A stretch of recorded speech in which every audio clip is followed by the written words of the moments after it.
Todas as guerras trouxeram uma técnica nova. Agora, se isso é realmente importante para a humanidade ou não, é uma interrogação. Eu não vejo nenhum aspecto positivo em guerras. Ao contrário, o sofrimento que acarretou a muita gente é inevitável, inesquecível. O único que eu vejo é a diminuição da população por causa da fome mundial, né? Diziam antigamente que as guerras eram necessárias exatamente por isso. O que a guerra traz para os povos que vivem, né, essa catástrofe é o positivismo de uma reconstrução. O aspecto positivo é tecnologia. Quantas coisas foram desenvolvidas na guerra? Por exemplo, toda a eletrônica, radar. Hoje o radar serve para se proteger, para navegar, para voar. E foi inventado por causa da guerra. A guerra torna necessárias muitas invenções. Isto faz com que, à custa de energia despendida e investimentos elevados, a inovação tecnológica seja acelerada. Deste modo, o que seria produzido lentamente em tempos de paz, durante a guerra ocorre rapidamente. Muitas pessoas, portanto, pensam que existe uma positividade na guerra do ponto de vista do decantado avanço tecnológico. O projeto Manhattan, responsável pela construção da bomba atômica norte-americana, possibilitou uma reunião inusitada de cérebros considerados privilegiados. Consumiu doses incalculáveis de energia científica e grandes somas em investimentos. Daí para se pensar, a ideia da neutralidade da ciência é apenas um passo.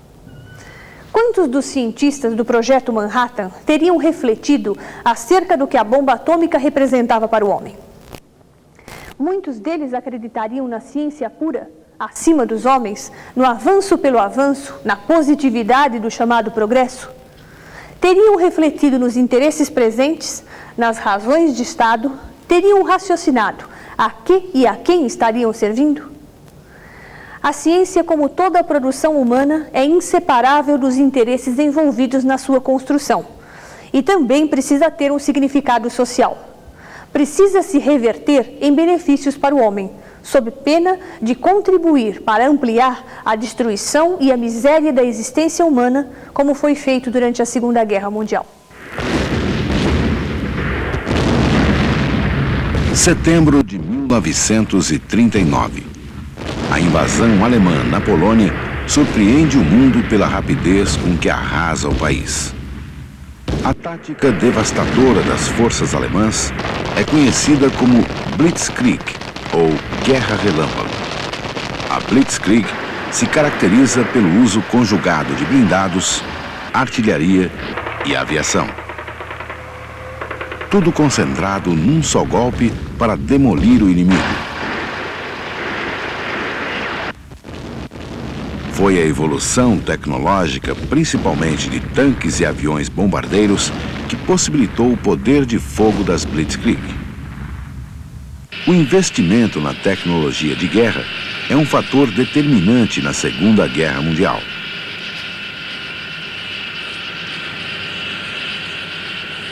Nos anos de duração da guerra, os governos fazem investimentos maciços em tecnologia. O saldo desses investimentos: 50 milhões de mortos.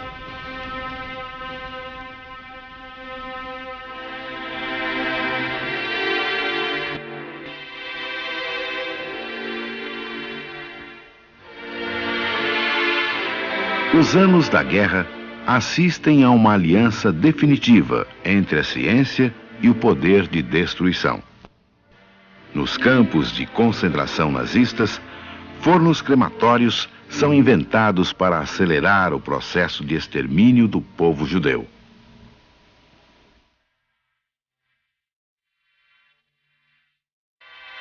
E em 1945, a tecnologia chega ao extremo do poder de destruição. Os Estados Unidos lançam a bomba atômica sobre o Japão. A ciência, aliada à indústria bélica, já é capaz de extinguir a vida no planeta. Mas que ciência é essa cuja finalidade é destruir a vida?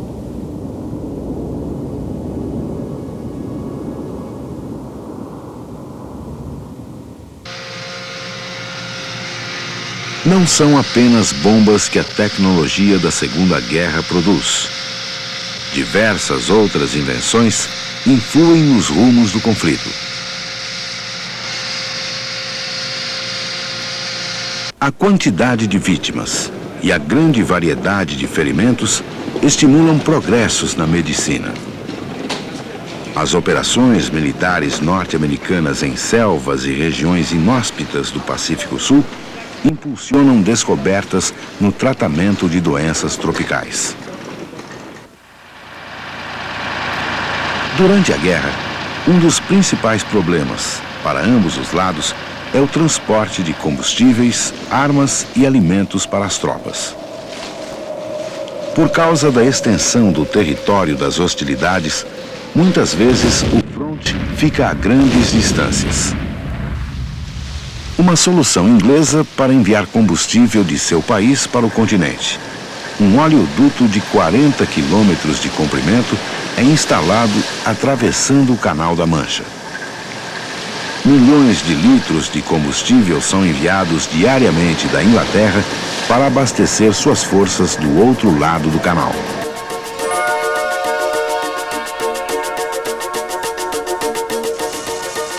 Outro setor onde a tecnologia se destaca é o da informação e espionagem.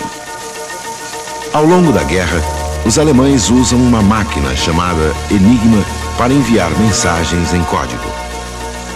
Esta máquina é fundamental para se manter o sigilo dos códigos. Mas os ingleses inventam uma máquina decifradora, a Ultra. Ultra consegue decifrar todos os códigos de Enigma. A descoberta de como decodificar as mensagens alemãs através da Ultra será um segredo tão bem guardado que exércitos serão sacrificados e batalhas serão perdidas pelos aliados para que Hitler continue acreditando na inviolabilidade da sua máquina. Ultra e Enigma são embriões dos modernos computadores.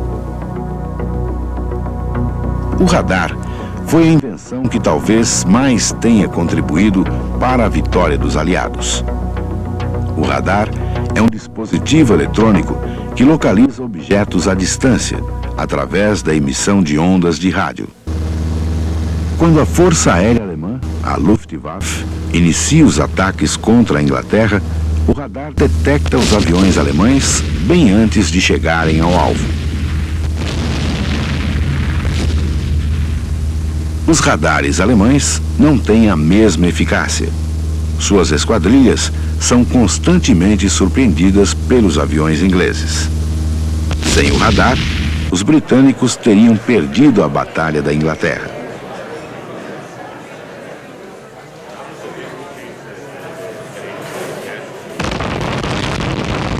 Toda essa tecnologia e essas invenções existem porque uma pesquisa foi realizada e capital investido em sua produção. Mas quem faz isso? De onde vem o dinheiro para esses investimentos? Quem coordena a produção dessas máquinas? A Segunda Guerra foi o primeiro grande conflito da história da humanidade em que os governos envolvidos investiram em desenvolvimento tecnológico. Desenvolvimento que resultou em tecnologia de mísseis, da guiagem dos mísseis, desenvolvimento de submarinos de grande profundidade, de sonares, radares, aviões de caça, bombardeiros invisíveis ou pré-invisíveis, enfim. Altíssimo desenvolvimento tecnológico com resultados para a economia civil muito significativos. E também foi a primeira guerra em que foi a última guerra em que os ministérios da guerra atuaram. A Guerra Fria impôs um novo conceito, que é o do Ministério da Defesa, em que os governos passam a ter uma atitude de prever um ataque contra o seu próprio território e não mais uma ação de expansão. Um dos inventos mais aterradores da Segunda Guerra são as bombas voadoras alemãs, conhecidas como V1 e V2. Entre 1944 e 1945, milhares desses foguetes são lançados principalmente sobre a Inglaterra.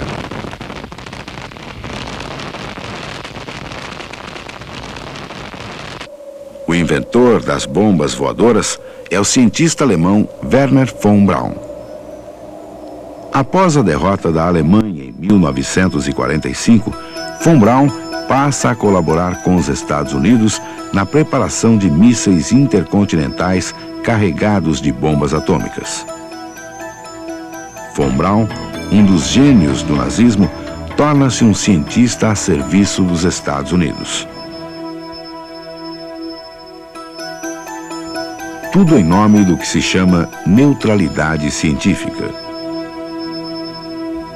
Isso também acontece com o cientista italiano Bruno Pontecorvo, que após o final da guerra deixa a Itália e opta por trabalhar na União Soviética.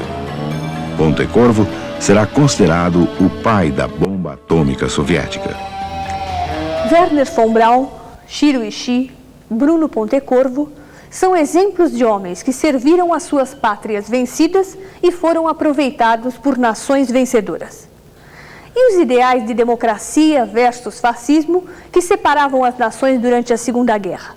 Aonde foram parar? Parece que perderam o valor, ao menos para estes homens e para estes países. Tudo em nome de razões de Estado. Ou será que a ciência é realmente neutra?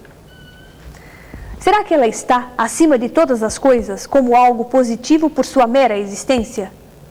Em nome da pretensa neutralidade científica e da crença no valor do progresso, foram criadas armas capazes de pôr em risco a existência da espécie humana, do gás CFC à bomba atômica. Tempos atrás, falou-se com entusiasmo em mais um artefato produzido no bojo da corrida armamentista, a bomba de nêutrons. Sua vantagem sobre outras do gênero é que só elimina vidas humanas, deixando intactas as construções. Um cientista é tão responsável por suas produções como qualquer cidadão comum. Necessita questionar sobre o que e a quem servem suas descobertas, as possibilidades de sua utilização e a relevância social que contém. No próximo bloco, o Projeto Manhattan. Milhares de cientistas trabalham na construção da bomba atômica. O grande teste no deserto do Novo México. Hiroshima e Nagasaki. O começo da era nuclear.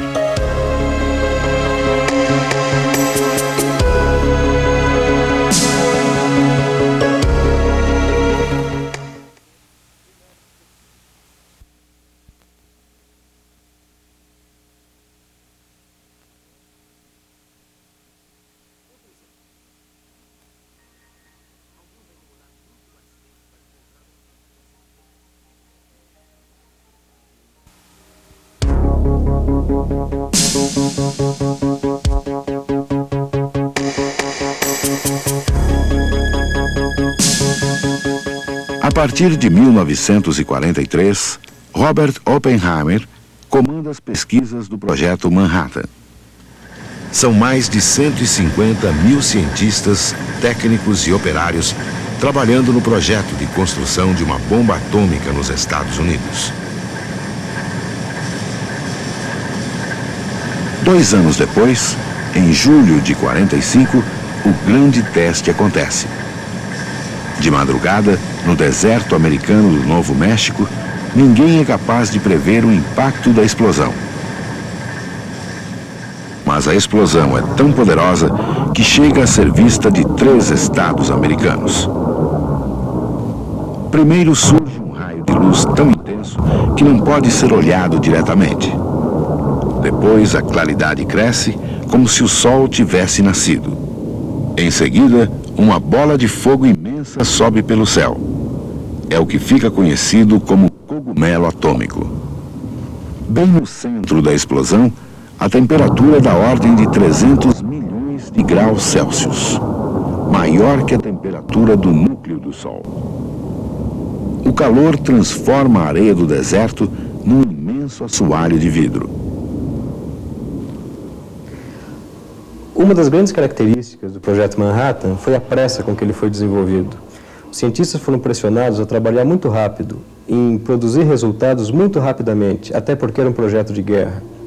Isso em uma área que era relativamente nova, ainda pouco explorada, que era a área da física nuclear. Essa obsessão em produzir resultados levou a que o teste com a primeira bomba atômica, fosse preparado com muita pressa. Com tanta pressa que, na verdade, os cientistas não sabiam nem se a bomba ia funcionar, na verdade, ou qual seria a potência da explosão. Existe um episódio que é muito ilustrativo com relação a isso. Alguns dias antes do primeiro teste, os cientistas se reuniram para fazer apostas sobre qual seria o poder da explosão da primeira bomba atômica. Um bolão, como a gente diz no Brasil. A aposta mais alta dizia que a bomba ia explodir com uma potência equivalente a 45 mil toneladas de TNT. A aposta mais baixa dizia que ela ia explodir com uma potência equivalente a 1.400 toneladas. Ou seja, um grau de variação muito alto entre a maior e a menor aposta. O que mostra que os próprios cientistas dos projetos Manhattan, que eram físicos competentíssimos, não tinham uma noção exata sobre o que ia acontecer. Bom, a bomba finalmente explodiu e explodiu com a potência de 18 mil toneladas de TNT. E foi nesse momento que se teve certeza que a bomba funcionava e que era, de fato, a arma mais arrasadora de todos os tempos.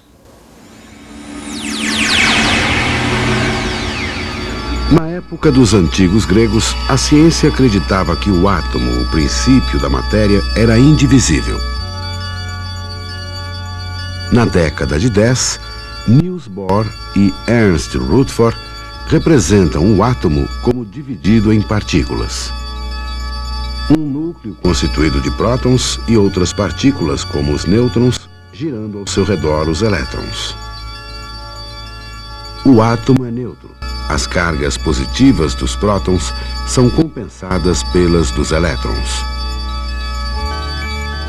Em 1932, é descoberta outra partícula no núcleo, o nêutron. O conjunto de prótons e nêutrons se mantém unidos por uma poderosa força de atração chamada de força nuclear ou força forte. A quebra do núcleo, isto é, a fissão nuclear, promove a liberação de uma grande quantidade de energia. É como se pudéssemos romper a trava de uma mola muito forte e ela liberasse uma energia associada ao movimento.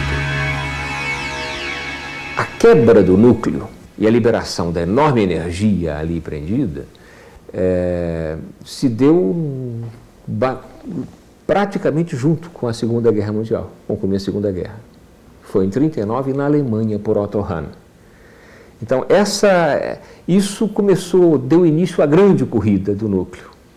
E coincidindo com a Segunda Guerra Mundial, que termina precisamente com as explosões de Hiroshima e Nagasaki. Isso situa historicamente a nossa questão. Mas a fissão nuclear de um único átomo liberaria uma quantidade insignificante de energia. Seria preciso uma reação na qual muitos átomos se partissem ao mesmo tempo. Na década de 30, o físico húngaro Leo Szilard elabora a teoria da reação em cadeia. A fissão do núcleo do átomo liberaria partículas que bombardeariam outros átomos e assim por diante. O resultado seria um grande desprendimento de energia. Mas havia um problema para a construção de uma bomba. O urânio natural é composto de dois elementos diferentes, o urânio 238 e o urânio 235. Apenas o urânio 235 serve para a reação em cadeia. Só que o urânio natural é composto de 1% de urânio 235. Para gerar uma explosão, seriam necessárias 40 toneladas de urânio bruto, inviável para ser transportado por avião. A solução seria separar os dois tipos de urânio e isolar o urânio 235 puro. Os processos de separação vão ficar conhecidos como enriquecimento do urânio. Para os cientistas, quem conseguisse realizar este enriquecimento estaria a um passo da bomba. A guerra explodia na Europa. Diversos cientistas exilados temiam que a Alemanha de Hitler desenvolvesse a bomba atômica. A pedido de Leo Szilard, Albert Einstein pressiona o governo norte-americano a investir em recursos na pesquisa para a construção da bomba. Esse encontro dos dois cientistas foi reconstituído depois da guerra. Em 1943, é iniciado o Projeto Manhattan. Em 1945, seu custo ultrapassa $2 bilhões. A explosão da bomba atômica marcou uma mudança no papel da ciência e da atividade científica na sociedade. A partir da explosão da bomba atômica, os governos passaram a ver a atividade científica como de grande prioridade para a segurança da nação e mesmo para o desenvolvimento econômico. Assim, os recursos destinados à atividade científica foram multiplicados por 10, por 100 depois da guerra, em consequência desse acontecimento. Isso teve consequências grandes sobre o desenvolvimento econômico e militar dos países, foi muito importante durante a Guerra Fria e a corrida armamentista, que foi também uma corrida tecnológica e científica, e teve também um efeito muito grande sobre a própria ciência. Internamente, a comunidade científica, a atividade científica, houve mudanças fundamentais entre antes da Segunda Guerra Mundial e depois da Segunda Guerra Mundial.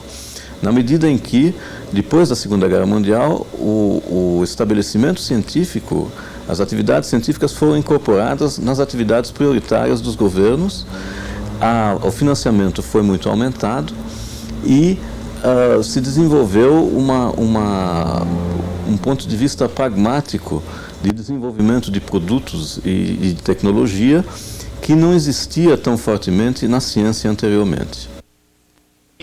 Este filme reconstitui o teste da primeira bomba atômica, realizado pelo governo norte-americano em julho de 1945. This will do it. Now the pile will change react.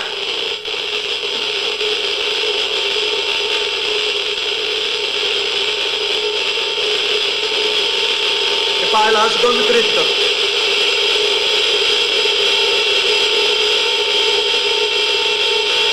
Zip in.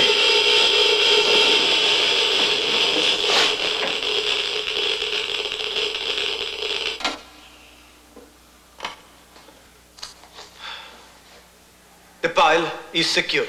Yes! Can you hear that? No more experiments. Now we start to produce.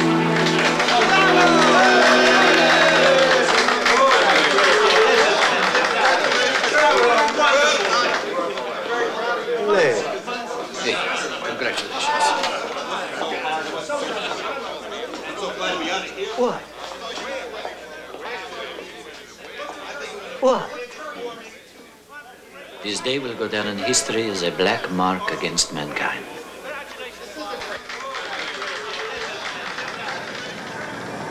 6 de agosto de 1945.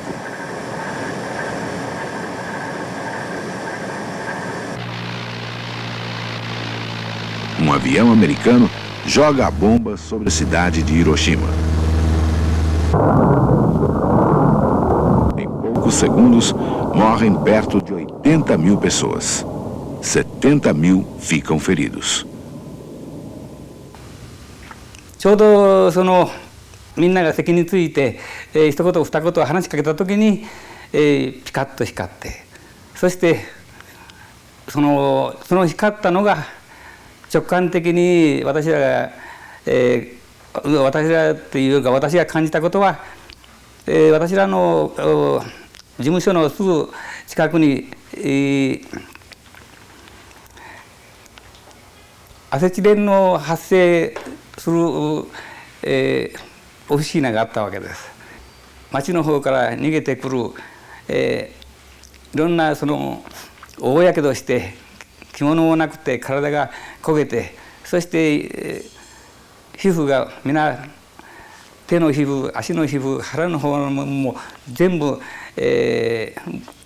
ぶら下がって真っ黒くなってぶら下がっとるし、目は全然開いてない、ただ線だけがあるような目をして、頭の髪がここから帽子かぶってる人はここが少し、皮が剥げてないというだけで、下は全部皮が剥げたのが、みんなさっきの森田さんの話のようにこういう手をぶら下げてゾロゾロゾロゾロ、それが何十人何百人私らの、ファブリカの方に逃げてき始めました。その2日目に私はこの怪我のために、大野浦という病院の方に収容されて1ヶ月間入院してました。そこに、2部隊からその広島の本当の焼け跡の中から生き残った兵隊たちが集まってきたわけです。それが同じ部屋に入っておるんですけれども、皆苦しんで死んでいく状態、それをちょっと模したと思うんですね。もちろん寝たっきりのもんですが、体が焼けてしまって、そしてドロドロにはぶれて、そしてそれに肺がたかる、モスキットがたかるんですね。そしてみるみる間にそこに卵を産むんです。そして苦しんでるその病人の中にウジが湧く。体中に全部やけどの跡がベトベトになったのにウジが湧いて。3 dias depois, outra bomba cai sobre Nagasaki.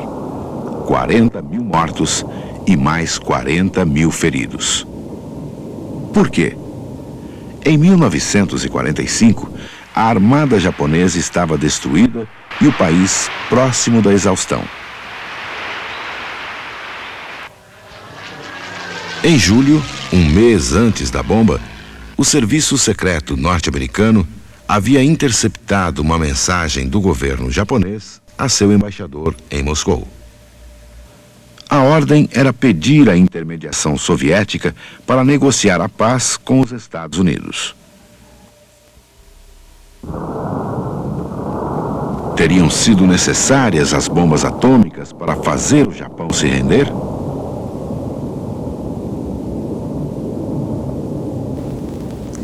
O Projeto Manhattan é um exemplo acabado da ciência a serviço de interesses de Estado e dos círculos que orbitam em torno do poder. Que ameaça representaria o Japão ao término da guerra? Qual o poder de fogo dos kamikazes? Um país já destruído que tem cidades industriais escolhidas como alvo de 2 bombas atômicas e não uma. O tamanho do investimento do Projeto Manhattan. São coisas que fazem refletir sobre as razões envolvidas na destruição de Hiroshima e Nagasaki. É a forma de encerrar um episódio que já pertencia ao passado, mas com um olho no futuro, voltado para a disputa Estados Unidos-União Soviética.